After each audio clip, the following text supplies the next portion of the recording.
Larry, my dear friend, welcome back to the show, or welcome to the show. Yeah. Did Ukrainian forces actually invade Russia? Well, yes. We'll make it simple. They crossed the border in the Kursk region. It was lightly defended by Russia, but this is being played to the propaganda uh, hilt because the reaction of both the Ukrainian authorities and most importantly the U.S. news media, the U.S. think tanks.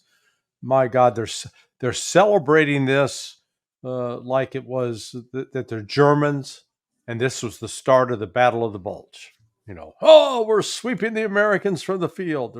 They're taking over Russia. Russia's on its heels. It's the most absurd thing I think we've seen in the course of this entire war, because it looks like the total force that the Ukrainians launched across the border was uh, maybe 2,000 men, possibly 3,000.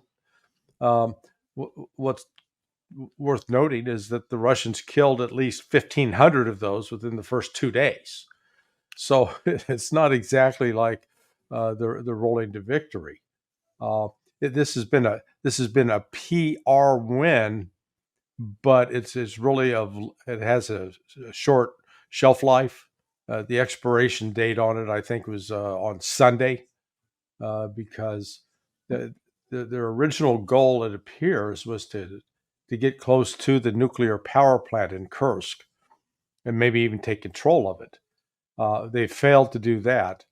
What we've learned is that the Russians are very effective at quickly mobilizing and deploying their personnel to the scene. And they're slaughtering the Ukrainians. That's the simple fact. Here's President Putin, excuse me, President Zelensky boasting about all of this, Larry. Cut number 3, Chris. Today, I received several reports from Commander-in-Chief Syrskyi regarding the front lines and our actions to push the war onto the aggressor's territory. I am grateful to every unit of the defense forces, ensuring that Ukraine is proving that it can indeed restore justice and ensure the necessary pressure on the aggressor. Restore justice and ensure the necessary pressure on the aggressor. This has to be a PR stunt, Larry. Yeah. The cocaine cowboy needs to stop shoving the nose candy up into his empty head. I mean, this is delusional territory here. What they did is they took some of their best units, and they can't even. Let's point out a brigade, a normal sized brigade, is around 2,000 soldiers. Right. So at maximum, they used looks like they used one, possibly two brigades, and these were some of their best units, and they were having to cobble these together, and they pulled them away from fending off the Russians in the Donbass, moved them north to do this. Now, it's one thing if you can. It's not just being able to cross the border and be able to sit inside a school or a business or a city hall for 12 hours. Can you actually go in, take control, and sustain your presence? And that's what we're not seeing. What does take control mean? Oust the local government and install your own? Yeah, where take control means nobody moves on the streets without your permission. Number one, you control who comes in, who goes out. Okay. It's actually the full control of all activity, both from what the people who live there do to anybody from the outside that comes in. And Ukraine doesn't have control. They've been credited with taking this one village. I think it's called Sudzha, and the fact of the matter is they're on the outskirts of it. They haven't even secured the entire area. But what's more important is it looks like this thing was planned with NATO. So this was not just a Ukrainian. They didn't just come up with this idea on their own.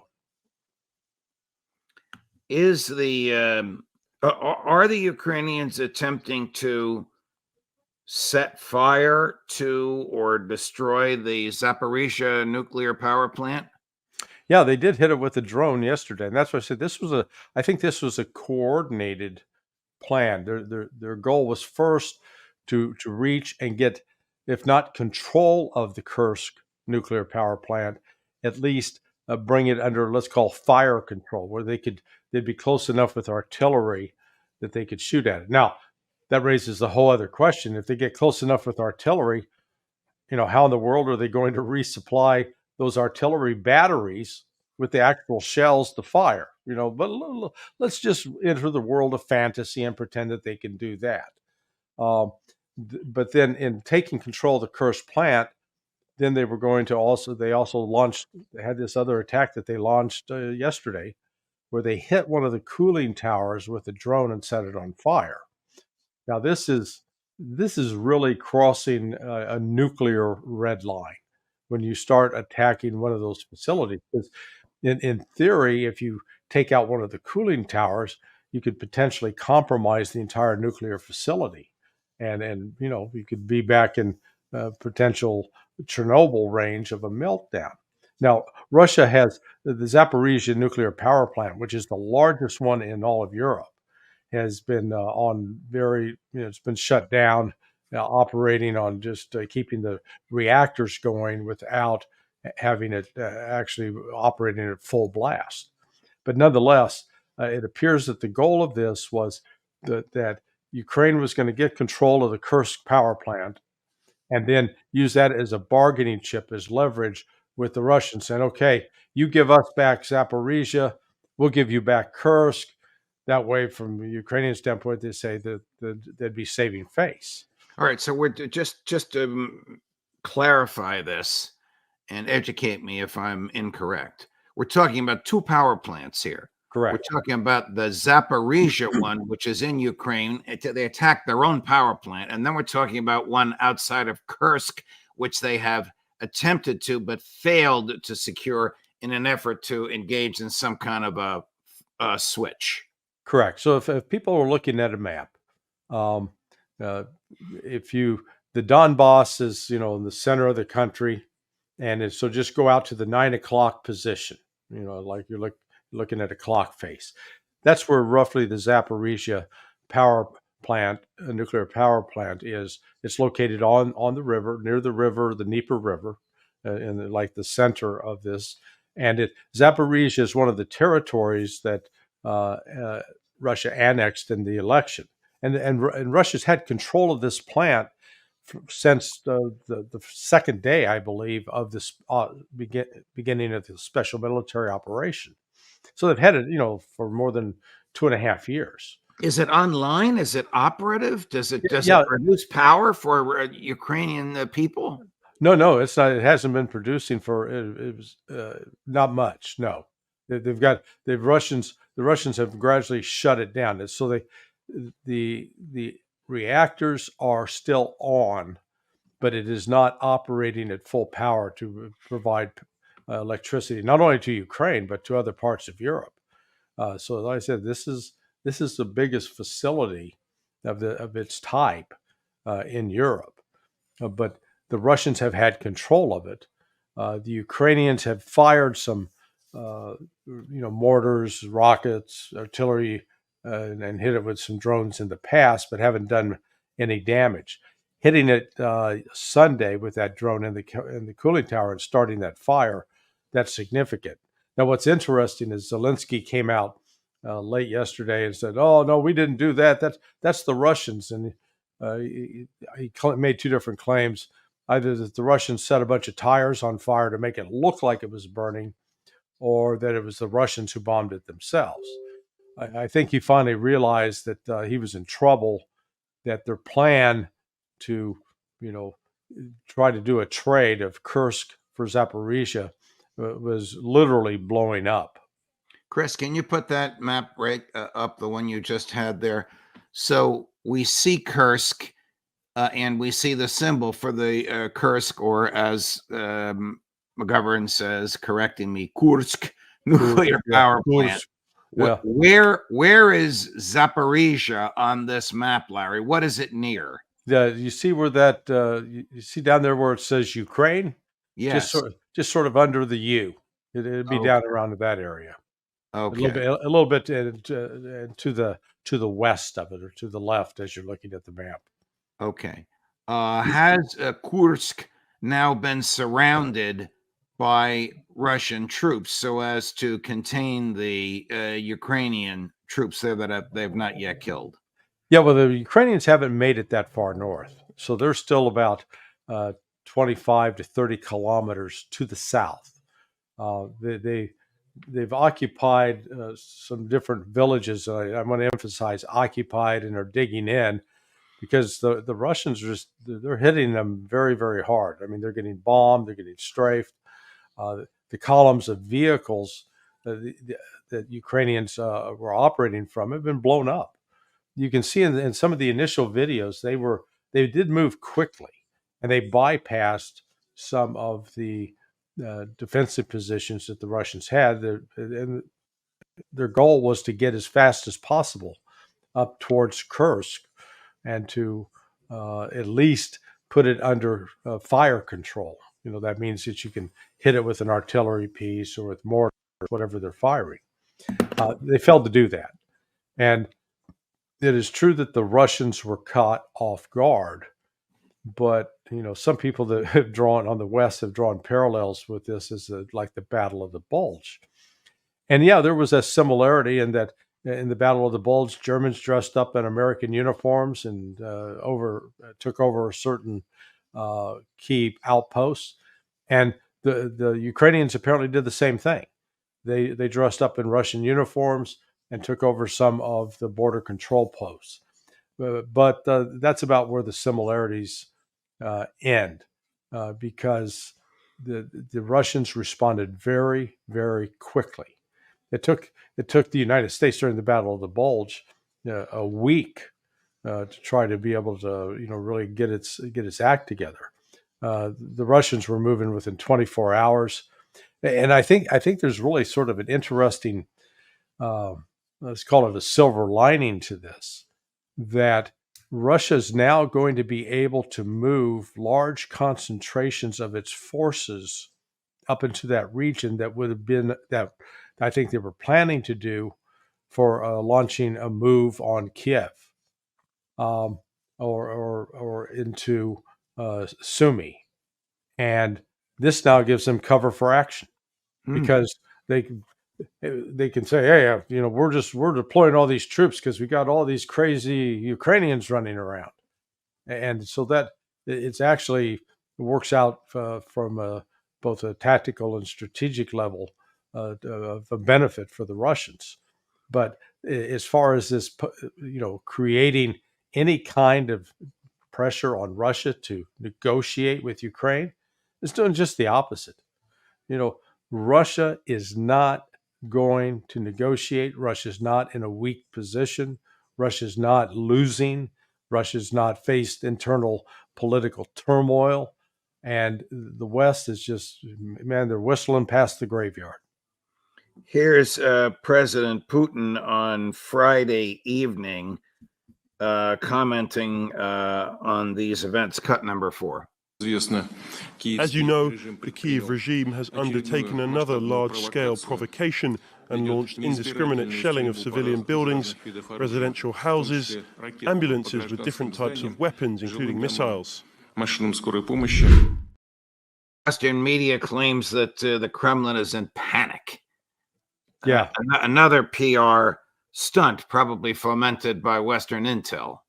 Yeah, it's the same Western media that claimed Joe Biden's in charge. Okay, so they just make it up to fit whatever the narrative is that they want. I mean, it's shocking the level of self-deception and lies that fill Western media. To try to actually get an honest assessment of what's going on. It'd be one thing. I saw one comment on one of the blogs that I post at yesterday, saying that I was in denial because the Ukrainians had deployed 10 divisions. And, and the person writing this is a moron. A division that, anywhere between, 10 to 25,000 troops. So if Ukraine deployed, you're telling me they deployed 100 to 250,000 troops to Kursk? Now, if they did that, yeah, that would be significant. Okay. That would be an eye catcher. But that didn't happen.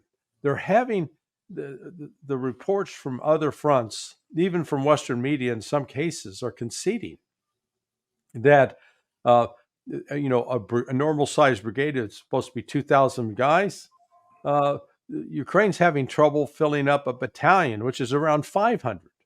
And in some cases, they're saying they were down to like 20 troops, which is like a platoon. So, the manpower shortage Ukraine is facing is real. And it is compounded by the fact that they don't have the bounty of weapons and machines and vehicles that they had a year ago. So without that, there's no way to sustain any kind of operation. This is like trying to run a marathon, but you don't take a drink of water ever. You'll make it about 10 miles. Colonel McGregor reports this morning that President Putin has indicated that there will be no negotiations because of this incursion into Kursk and because of the attack on the nuclear power plant. Yeah. So this is going to have the opposite effect from what they hope. You were saying 100,000 and 250,000 troops. They don't have that many troops in all of Ukraine, do they? Well, they're probably, I think, the total troop strength throughout, is not saying those who are up on the line fighting, is probably around 300,000 right now. But they're at a clear disadvantage. Remember, when this war started, or when this operation started, because the war has been going on since 2014, the Ukrainians had an active duty force of around 750,000. And the Russians went into Ukraine with, it's estimated anywhere from 100 to 180,000 troops. So they went against complete military doctrine with respect to an attacking force, which says that, hey, if I'm going to attack you and you're in an entrenched position, I better bring 3 of me for every one of you. 3 to 4 times the size. Well, it was just the opposite. The Russians were at 1/4 the strength. Well, that's not the case today. So the Russians have been, steadily recruiting. They're not having to go out and grab people off the street and shove them in the back of a van like the Ukrainians are in order to make some of the recruiting numbers. People are signing up. The Russians even have raised the price that people who are signing up on a contract are getting paid. Because, they're in the economics are at work. They're in a tight labor market, so they have to pay more to get some people in. But the point is, they're getting them in, they're training them, and they're spending at least 6 months in training, which is exactly how it should be, unlike Ukraine. So the test comes when you have an incident like what has taken place at Kursk, that can they deploy their troops rapidly? And once the troops arrive, do they know what to do? Can they operate? And that's exactly what you saw the Russians do. They were able to pinpoint the movements. They were able to deploy their troops into that region. And now they're content to let the Ukrainians sort of dig in and be killed.